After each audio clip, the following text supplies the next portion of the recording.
Welcome to Consumer Adventures. My name is Giorgio Pasqualetto, and in this podcast, I bring you behind the scenes of emerging challenger consumer brands. Today with me, I have Von Sai here on the show. Von is the founder at Nimble Babies, a range of child-friendly household cleaning products that are powered by plants. You might be familiar with Von already, especially if you are based in the UK. You might have seen him on an episode of Dragon's Den. I'm very excited for this interview, so let's get started.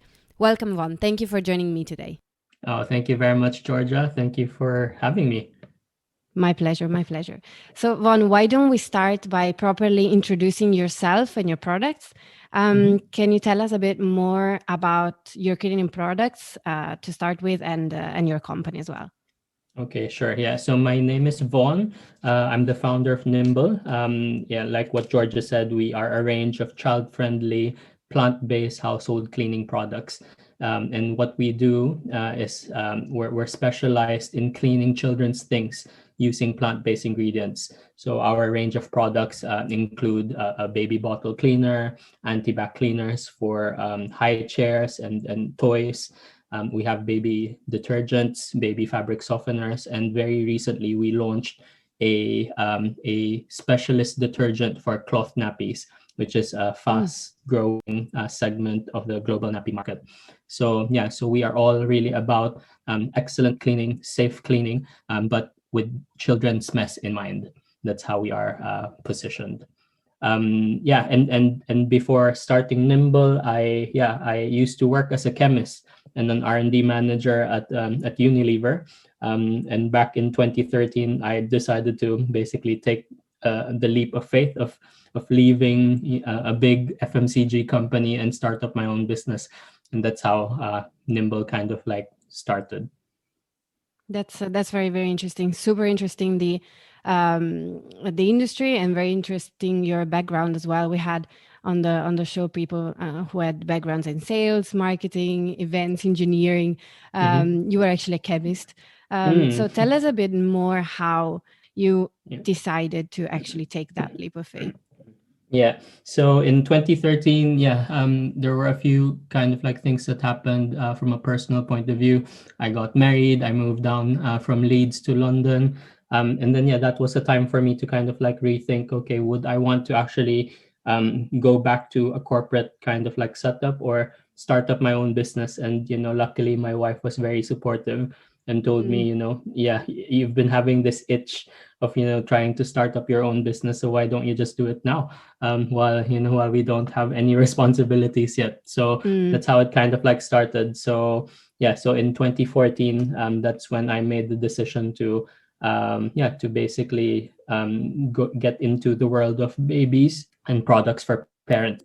So I'm a chemist by profession. So my training for the last kind of like 10 years of my career has really been very much about product development and things like that.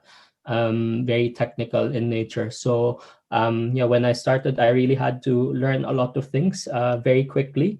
I thought I knew what marketing and sales was about, but obviously I didn't. I had to kind of like do my own consumer research, try to understand what are the needs of the parents, and kind of like turn them into proper concepts and distill them into concepts that can be turned into real products. And that's how Nimble was kind of born. It was actually through my chat with my sister when she was telling me about her challenges in washing the baby bottles of my niece. Right. So she was telling me that it was getting cloudy and smelling of strong washing up liquid smell that she didn't like because she felt like it wasn't safe for my niece. So that's how it kind of happened. And I looked into it, and then I thought, actually, I can come up with a product. Being a chemist myself, I thought maybe I can come up with a solution to this. I decided to look into it and research properly if there's a real consumer need for it, because I thought it might just be my sister not washing her baby bottles properly. Right. But to my surprise, actually, when I did my research, 80% of parents were actually facing that issue. So I thought, okay, so if 80% of parents encounter this issue, then there is a need for it. So that's how I ended up developing this baby bottle cleaner that we were able to patent in the UK and in Europe. Yeah, it's now being sold in about 900 stores now in the UK through Tesco and Sainsbury's and Ocado. That's great. And you mentioned a little bit of the research, so to kind of check that there was a real need. Mhm. What did you do exactly to come up with this? And once you established that there was this need, what were the next steps? So I did a few things in order to validate it. So firstly, I did some qualitative research first, Mm-hmm. meaning I've just spoken to like a handful of moms who were Mm, introduced to me. So yeah, that was the challenging part as well because I just moved to London at the time, so I didn't really know a lot of people around London. So right. it took me a while to also find out which moms to speak to and stuff like that. So eventually yeah, I managed to speak to a handful of moms just to interview and ask them about life being life as a mom. What are their strengths? What are the constraints and challenges that they face? And then particularly around baby bottle cleaning. So yeah, that's where I found out that there is an issue around baby bottle cleaning, that it's a chore that they don't like. So from that qualitative research, I kind of like did a bit of a semi-quantitative research, where, believe it or not, what I've done was I went to John Lewis in Oxford Street, Mm-hmm. and I hung around in the nursery section with my clipboard and a 5-point questionnaire.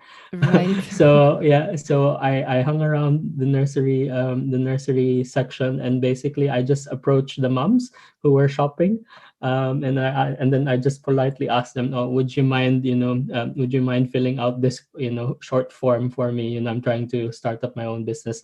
And everyone was very kind, and they really said, "Oh yeah," they spent time, and they didn't really like they didn't reject me, which was really Which helpful. is great. Yeah, Yeah. yeah. So that's how I kind of like got my semi-quantitative data. I think from that research I got about 20 moms filling out the form. And then yeah, that's when I realized, oh, actually it's not just this handful of moms. There are 20 other moms who are saying the same thing. And that's when I made the decision that okay, I need to yeah really look into this. So once I was convinced that there's a consumer need, the next challenge for me is how to develop the product. Mm-hmm. So I had to understand the challenges around bottle cleaning. What is it that is causing the cloudiness in the bottles? What is it that's causing the odor of the washing up liquid staying in the bottles? Yeah. So first one, about the cloudiness in the bottles, it's basically the milk residues left behind by the milk fat and proteins that is causing that problem. So I thought, okay, I should come up with a formula made with plant-based ingredients, because I knew this was going to be positioned for babies, so it has to be safe ingredients. So yeah, I picked out plant-based ingredients that does the specific job of detaching milk fat and proteins from plastic. So that was the fun part, researching what are the ingredients, Mm-hmm. and then basically getting a lab to kind of like mix things for me and then testing it out. Mm-hmm. Yeah. Actually, was it um what is it made with? Oh yeah, so it's made with plant-based surfactants. Yeah, so made from coconuts, and seeds and corn. And then we have an ingredient that I've also put in, which takes away the odor of milk without using chemical fragrances. Yeah, and the reason why I didn't want to use chemical fragrances, and it's because of that problem that I mentioned earlier, that it leaves this strong washing up liquid smell in the bottle, something that smells like fairy liquid. So you wouldn't want that to get mixed with baby milk.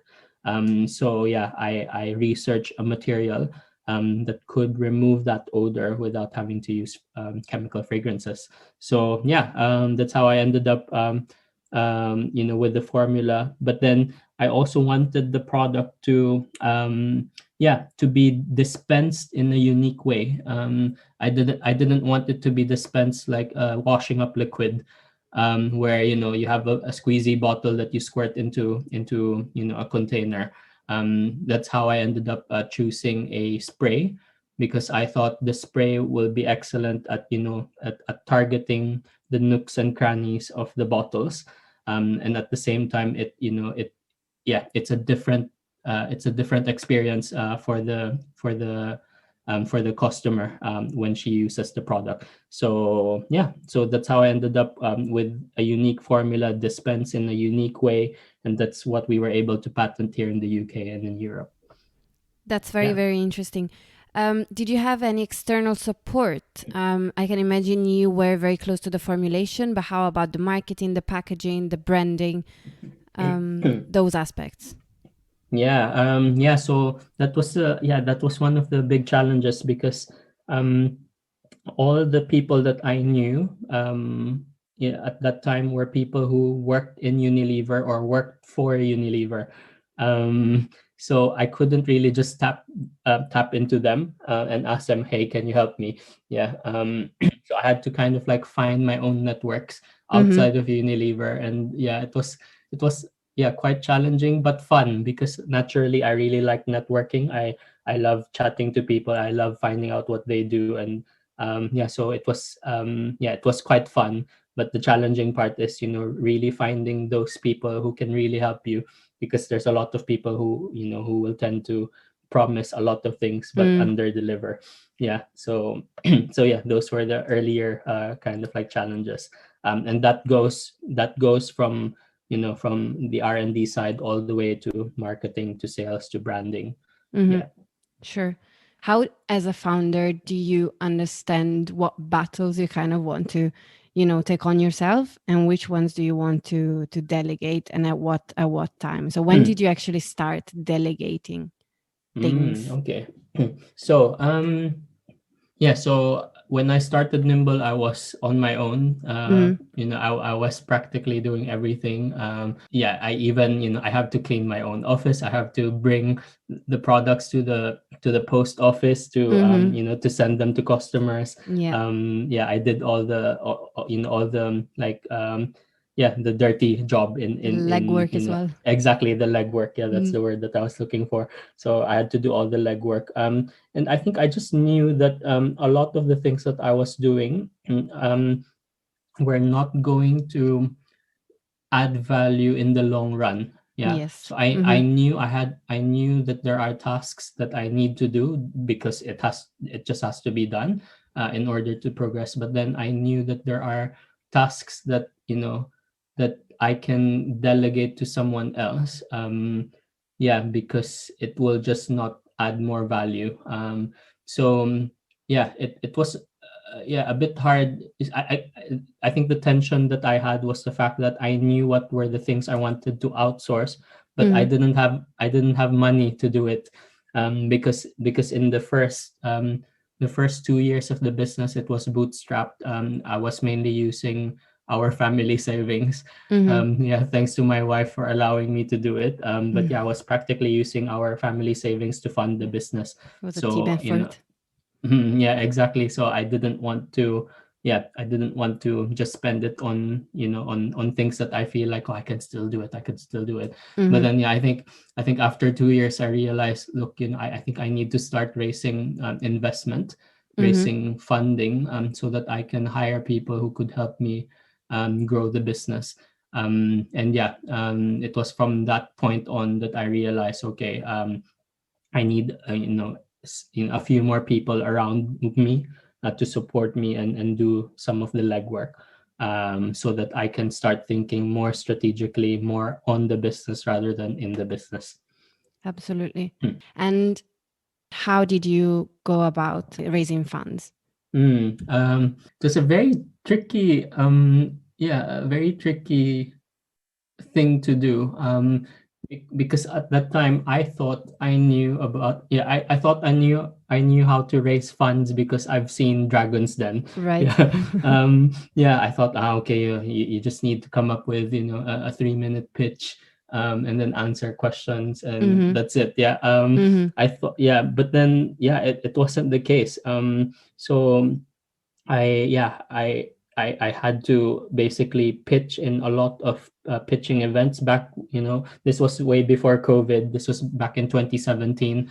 I ended up spending 12 months before I could raise the funds.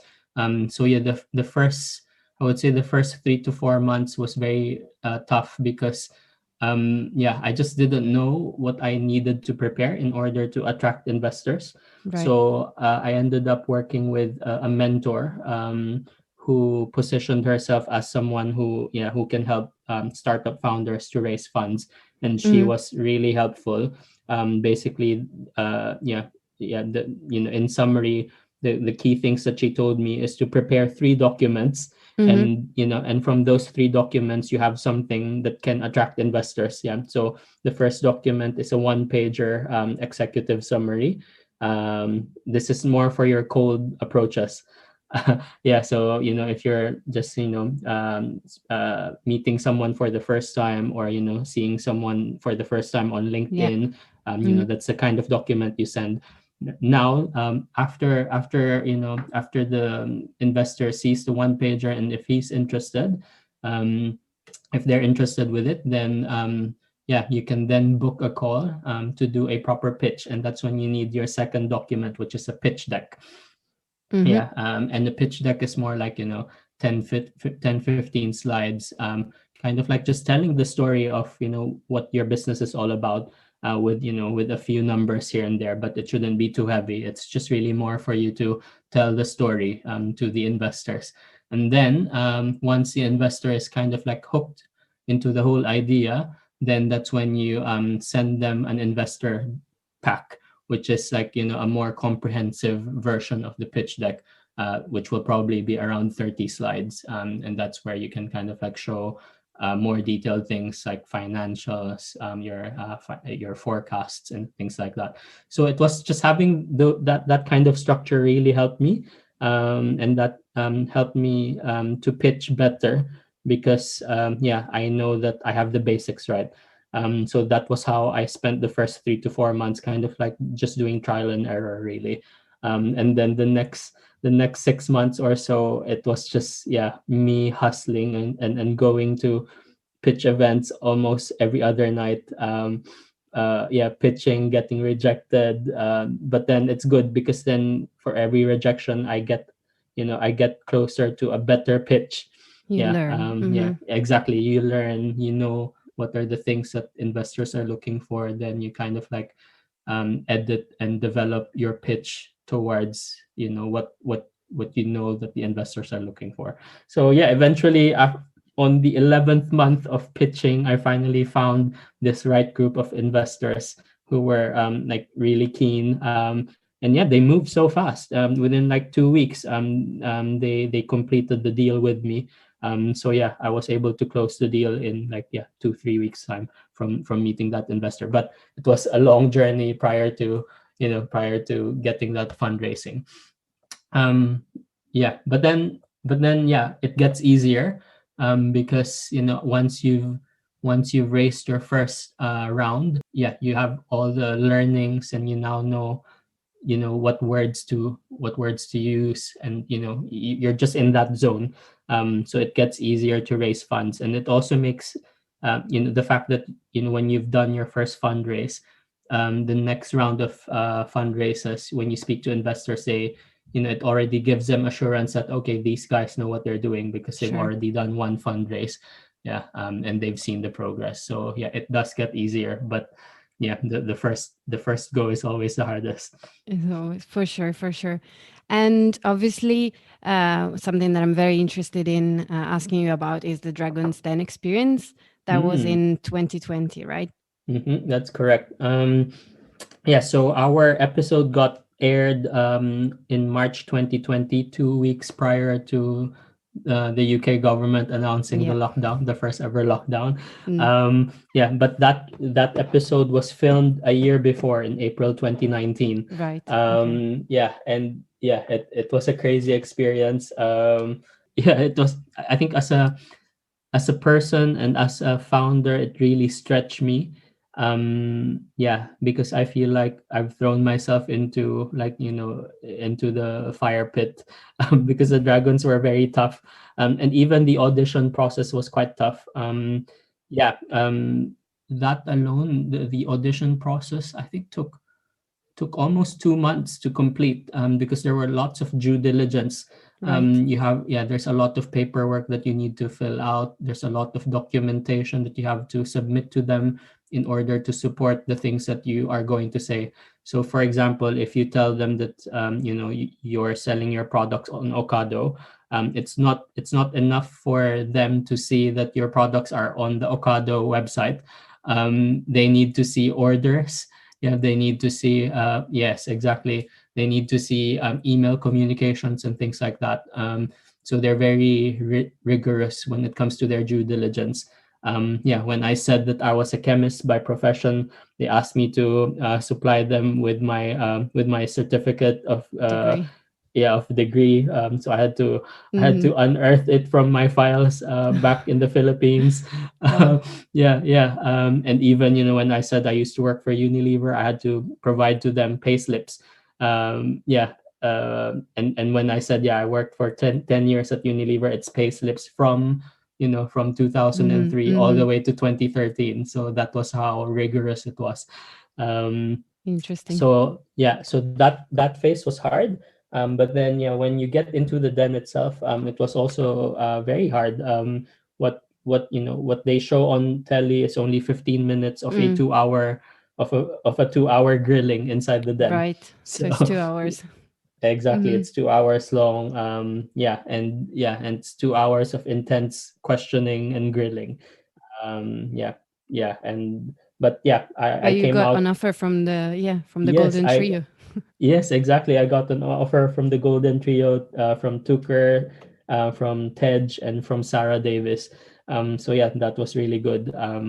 Yeah, and I was very happy. I think as a person and as a founder, after that Dragon's Den experience, it just gave me a lot of confidence, Mm. about myself, Yeah. and also about the business. Absolutely. So after that, you can just throw me anywhere to pitch, and I can pitch. Yeah. Absolutely. Whereas before I'd just be so nervous and things like that. But Once then, you've yeah, done after that. exactly, I Yeah. felt like, oh, if I could convince these three dragons to invest in the business, yeah, I think I have a good shot at convincing more people. So yeah, that gave me a lot of confidence. Marketing wise, was it a good, I can imagine a good exposure, right? Really good exposure indeed. Mm. Yeah, so on the night of the airing, yeah, we had 20,000 visits onto our website. Thank God our website didn't crash, because we were prepared for it, because a lot of people warned me about it. So, Right. we really Yeah. prepared for it. And then, it was also great, marketing, when it came to me closing deals with Sainsbury's, Mm-hmm. because at that time I was already having conversations with Sainsbury's. We were Yeah. about to launch in Sainsbury's. I think they were already convinced with our proposition, but, Mm-hmm. me being able to show a slide of me, on Dragons Den, I think, was an icing on it was a cherry on top Definitely. of the cake. That gave them confidence that, oh, this guy knows, what he's doing. Yeah, and that really helped. And then post the Dragons Den show, now we can put, as seen on Dragons Den on our marketing materials. Yeah, it really helps, in driving credibility to the brand. Absolutely. And Mm. how is it in practice to work with the three dragons? What is their involvement? And obviously, maybe Mm. they have different styles and support that they give you, or can you tell us a Mm. bit more? So, actually, the deal didn't go through, sadly. Yeah, so what I Mm. did was, so post the show, I had, 3 meetings with Tucker himself, to basically negotiate a better deal. Because at that time there were a few things happening in the business that I couldn't disclose, Mm-hmm. in the show itself. So, yeah, I was able to secure, some legal documents and stuff like that, NDAs and whatnot, so that I could disclose, what was happening, Mm-hmm. in the business to Tucker. Yeah, and I was going to use those things to renegotiate the deal to make it better for me, and better for the business and to our current shareholders. Yeah. But then sadly, those projects that I was banking on didn't happen. So Tucker didn't want to renegotiate the deal, and so he wanted to stay at that. And the deal was something like 45% what he wanted, what the three wanted from the Mm-hmm. business.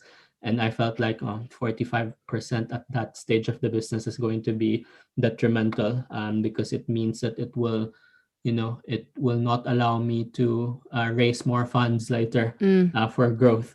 Yeah, so with a very heavy heart, we had to walk away from the negotiations. But we're still in good communications with Tucker's team, because he was the one leading the conversations on behalf of the three. Right. So yeah, we still have good relationships, a good relationship with Tucker's team. We do social media collaborations every now and again. So we're in a good place with them. Absolutely, absolutely. And obviously, I was looking at your website before this call a little bit, and you have a map where we can find the stores Mm. close to me. So I looked Mhm. at the UK. I saw Mhm. many stores. I was really Mhm. impressed, and then I Mhm. started, clicking the minus on the map. More and Mm. more stores around the world started popping in the US, in Canada, Australia. Can you tell us something about your international expansion? Yeah, sure. Yeah. So yeah, we do have exports Mm-hmm. as part of our revenue streams. And this is it's amazing because basically what happens is that there are a number of distributors from different countries who just Mm, contact us right. via email or via LinkedIn or via Facebook, Instagram, because they've been following us. So they like what we're doing and they feel like it's a kind of brand and or a kind of range of products that they would that their consumers and their local markets would love. Yeah, so that's how it all happened. So yeah, we do send out pallets of products to a number of distributors Mm. around the world.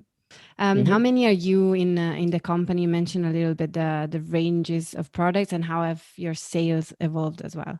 Where are you at? Okay, sure. So we are currently we are four in the team Mm-hmm. internally, but then the model that I've built the business is based on like an expertise outsource kind of model. So yeah, internally we have four.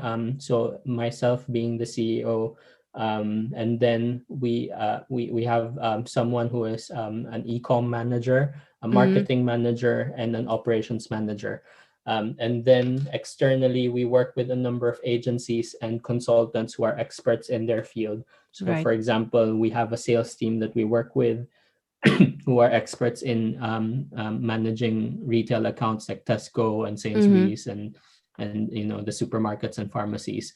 Yes. Um, and then we work with an operations team who support our operations manager, who basically help us with the day-to-day operations and supply chain requirements, ordering, order processing, order creation, production planning and things like that. Mm-hmm. And then we work with third-party manufacturers.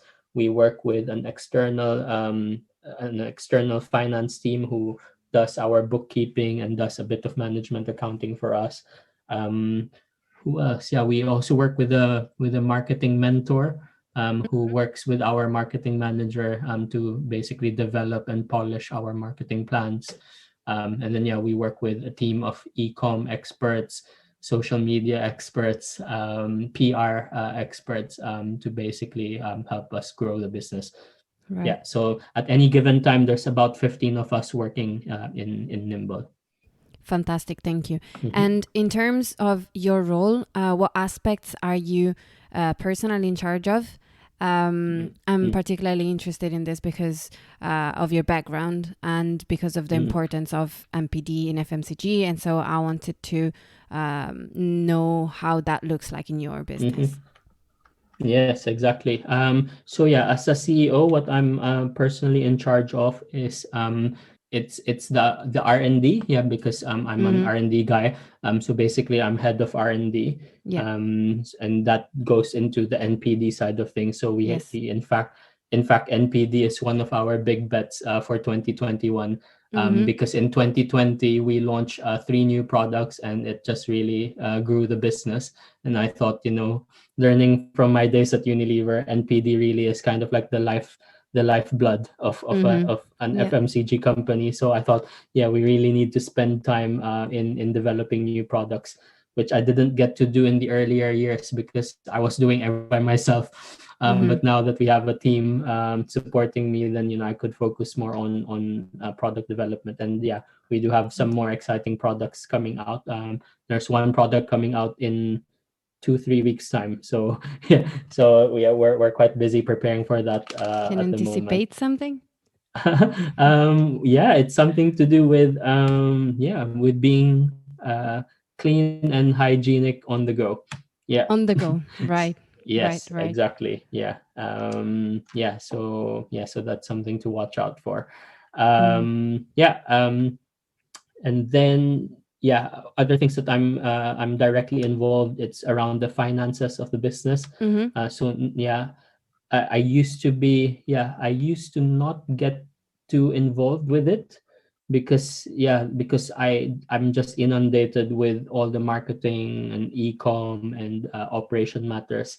But I think this year I realized that I have to just step back from from all the operational things like marketing, e-com, and supply chain, and focus on the finances of the business, because now we're getting into a stage where we're growing quite fast.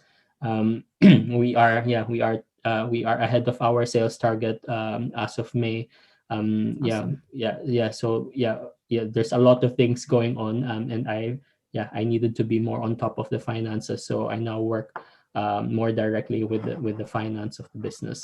And then thirdly, I would say, as a CEO, I'm also evolving as a leader. Because I think in the past I'm much more, as I said, I'm very much directly involved in things.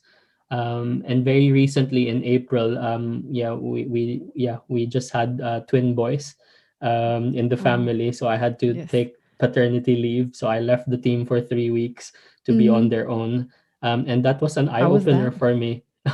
It was a real eye opener for me, because for those 3 weeks I just didn't have any capacity to get involved or read emails or whatever. But my Mm-hmm. team just really, just stepped up, and they were running everything, without my inputs. Mm-hmm. So yeah, when I came back from paternity leave, I thought, in fact, I could actually step back from a lot of these A operational little bit. matters. Mm-hmm. Yeah, so I used to have weekly meetings, weekly functional meetings with the three other guys who work in the internally. But then after coming back, we've adjusted that. We're now just doing bi-weekly catch-ups. Yeah, and then in those bi-weekly catch-ups, it's a bit more top level conversations rather than me checking on them or what's going on in this project. Yeah, what's going on, are we on track when it came to the time commitments. Yeah, it used to be like that. It's more like high level. Mm-hmm. Are there any things that are blocking you from doing what you need to do? Tell me, then I'll help you unblock things, rather than me getting into the all the details. So yeah, it's very refreshing. So yeah, as a CEO, that's what I'm kind of like trying to do now. So be more of a team leader, like a someone who rallies people, but not getting involved in the daily grind. In the Yeah. nitty gritty. Yeah, Mm, absolutely. mm, So you mentioned your baby twins, and I know mm, you have mm, mm. also another toddler, Yeah, another right? daughter, yes. A Yes. toddler. So you obviously your company speaks to parents. Your company is for the parents and the kids. Mhm, You're a mhm, parent yourself.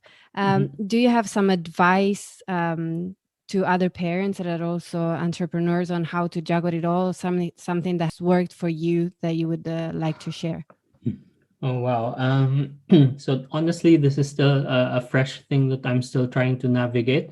Yeah, because the twin boys are only 8 weeks old now. Wow. Yeah, and I've just Congratulations. thank you. Yeah, and we're still navigating it. But I think the principle that so at the moment, for example, yeah, I could only work about 6 hours during the day, and then I find time, in the evenings to kind of like catch up on, like for add 2 more hours of work just to be doing the minimum 7.5 8 hour a day kind of work. So I think but I'm not always able to do it because it depends on the boys if they're settling well to sleep and stuff like that. But yeah, the general principle that's guiding me at the moment is that my family comes first. It's very hard because the business is very demanding at this stage. It's growing like crazy. It's growing at the same time as my family is growing. I just know that my family comes first. So It's a I priority. Hmm. and that's kind of like the starting point. Then work, the work side of things, I work around it. I work around the family schedule, and you'll be surprised that a lot of the people that you work with, suppliers, investors, and whatnot, they're all very understanding, and they actually respect the time that you allocate for the family. So I think my advice to entrepreneurs who are also parents, I think don't be scared to put the foot down when it comes to prioritizing your family, because they do come first. That's great advice. Thank you for sharing that, and it's great to hear as well about the humanity that exists in the industry. So it's great. Oh, thank you. Do you have a motto or a principle that you live and run your company by? Oh, so I would say it's along the lines of respect. Yeah. You'll be surprised with the amount of emails that you get from customers, for example, that you can easily dismiss as, oh, this customer is just being difficult, or being, just being difficult. But that I've been a parent for the last 2 years. Mm-hmm. It really changed, and it really made me understand that parents are just under a lot of stress Yeah. and pressures. It's very hard because you're sleepless. There's a lot of stress from external pressures like social Mm-hmm. media, family, and friends, and then you also have the stress of keeping the house tidy. yeah. Yes. So when you get emails from customers, from suppliers, and whatnot, I think we just come from a point. We always, this is what I always tell the team, that let's come from a point of, okay, try to understand what Mm, is the situation of that other person, yeah. and why are they saying these things. And I think it boils down to to the respect that you bestow on the other people. And when you Absolutely. come from that point, then I think the hard things become a little easier, because you know that you're working together to find the solutions. Absolutely. That's a Yeah. very good point. You never Mm. know exactly what the other person is going through. And what I Mm, find mm, is that mm. sometimes it's just enough to, ask without assuming anything, and Exactly. find a way to talk it through and work together. I find that being very, very powerful. You mentioned that you wanted to start a company for a while. Um, what did you expect from starting it, and did it turn out the way you expected it? Not at all. So I think I was expecting to be finished with Nimble in, like, like a year ago. Right. But yeah, You thought you would have I sold thought it it. was gonna be. Mm-hmm. I thought I would have moved on, after 5 years. But then it takes, I think it takes twice as long as you think. Because you're learning, you're making mistakes, you're having to try again, and things like that. Because I think what people see on social media is that these are the things that you've Mm-hmm. achieved, but people don't really see behind the scenes what are the things that haven't gone the way you planned Yeah, it. for Yeah. sure. Yeah. So for every success that you have, yeah, there's probably like 10 failures that come with it. Yeah. So yeah, it's definitely not the way I expected it. And yeah, and but yeah, but what's been helping me all along is, so I'm a Christian. Yeah. And yeah, and that really helps me as a founder and a CEO, knowing that the business is not, yeah, I'm not the ultimate boss of the business. Yeah, I know that there's a higher being who is, yeah, the boss and responsible for Nimble all together. So that helps me relax as well, that, you know, even if things don't go according to plan, I know that, yeah, it will happen if it's meant to happen. It will not happen if it's not meant to happen. Yeah. And that really gives me the Yeah. assurance, and to keep going. What would you say is the most important thing that you learned about yourself running this business? Yeah, that I'm not able to do everything by myself. Mm, Yeah, I need other people. I need to, yeah, I need other people to make things happen. I can, yeah, I think I've learned that I have quite a lot of energy and mm-hmm, resilience, which is great. But yeah, it's something that I didn't know before I kind of like started the right. business. I thought I was just stubborn, but I think, yeah, I think I just have more energy and resilience for things. Um, yeah. And then, yeah, I've learned that, yeah, I cannot do everything by myself, and I need experts to help me get to the next stage. Absolutely. Um, I have one last question. We haven't talked about it Mhm. directly. I wanted to ask you, what was the impact of COVID on your business and how you run your business? Sure. So yeah, we are very fortunate that, you know, we are, you know, Nimble is in an industry or a sector which wasn't negatively affected by Mm-hmm, COVID. You know, we were not like the hospitality industry where we had to sure. shut down. So we're, you know, we're quite, yeah, we're quite fortunate that, yeah, cleaning products grew like 100% during COVID, which was great. And I think what happened as well was that, yeah, as I mentioned, we launched in Saints. We Our Dragons Den episode appeared 2 weeks before Yeah, lockdown. We launched in Sainsbury's, yeah, a month before lockdown. which was great. So yeah, which was great, exactly. So yeah, so in many ways, you know, we were prepared without knowing that we were preparing Mm-hmm, for it. Yeah. amazing. So yeah, we were able to grow the business last year, versus 2019. It could have grown much faster if we were able to only prepare from a supply chain point of view. Mm, So the huge challenge that we had was actually we ran out of products to sell. right. So a lot of people, a lot of customers, both B2B and B2C, wanted our products, but we just had to allocate stocks. So yeah, we were prioritizing our stocks to Mm-hmm, Sainsbury's, and yeah, we couldn't fulfill orders from other retailers, and also with our B2C, with our website, and also Amazon. So yeah, that really hurt us. The fact that we couldn't grow fast mm, enough with the demands. But yeah, that also helped us though, because that forced us to rethink our supply right. chain. At the time we were working with a small third party Mm-hmm, manufacturer. Yeah, and now we're working with a kind of like a medium scale mm-hmm, manufacturer with two yeah. factories. So yeah, so we could, you know, really scale the business, because there's more capacity in the factory to make more.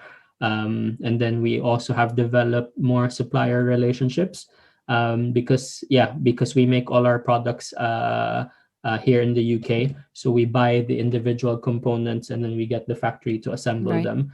Um, yeah, so previously, for example, for a packaging material, let's say a box, we only have one supplier of a box. Now we've developed 2 3 suppliers for each type of Right. material, so that when supplier A runs out, we can go to supplier B or supplier C to get more. Yeah. So yeah, that's changed. That's changed. Yeah, For you. our outlook and yeah, our outlook in terms of the operations. And then I think as a team as well, we've changed as a result of COVID. We're now all just working remotely at the moment. But that works brilliantly for the team, because all of us are married, either with children or married. So family comes first for all of us. So yeah, I think the work from home setup has worked very well. And then we're much more efficient with the way we use the time. Whenever we do Zoom calls, we have agendas. We have agenda points. There's a lot more structure to the way we do things now. That's amazing. That's amazing to hear. And have you seen any changes from the consumer perspective as well? Oh, definitely. So in fact, we did a shopper survey last year with about 1,000 people in that survey. 1,300 in that survey. And it came out that 60% of consumers now clean more thoroughly, more frequently, more thoroughly and more frequently. And actually, 1/4 of the respondents said that they wouldn't go back to their pre-COVID cleaning routines. Interesting. The attitude and behavior towards cleaning have For really, they've really changed. It changed to be more aware about cleanliness and hygiene around the house and also on the go. Absolutely. They have had, cleaning products have had an importance probably and a presence in our lives that they didn't have before.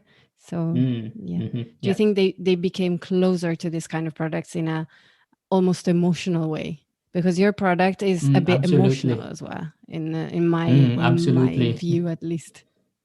Yeah, definitely. And funnily, the emotion associated to cleaning and cleaning products is a negative one. Because it's a chore. It's something that you actually, if you can outsource it to someone, you would. But then now, because of COVID, I think the attitude towards cleaning has become a bit more positive. I wouldn't say like positive, but probably more like a neutral thing now rather than a negative experience. And then I think with brands like ours, we're making cleaning a bit more interesting with the way we speak, with the way we brand our products. There you have like cheeky funny faces of the children on the front of the packs. The way we speak on social media, the way we speak on our marketing materials, we just make we just kind of like demystify the whole world of cleaning and make it a bit more fun and engaging for the parents. Absolutely. And I really, really like this about your brand. So thank you so much, Von. This was really, really interesting. And if our listeners want to get in touch and interact with you and the brand, where can they find you? So the best thing to do is to go on www.nimblebabies.com. That's our website. We're actually relaunching the website next week. And it will have some cool features like subscription, subscribe and save, and things like that. So watch out for that. But if you want to get hold of the products now, you can just go online. You could also go on Instagram and Facebook. Our handle is @Nimble Babies. And you will learn more about what we do on a day-to-day basis. Fantastic. Thank you so much. This was so much fun. Thank you. Thank you so much, Georgia, for this excellent opportunity to speak about Nimble. Thank you. And thank you everybody for listening. I'll see you in the next episode.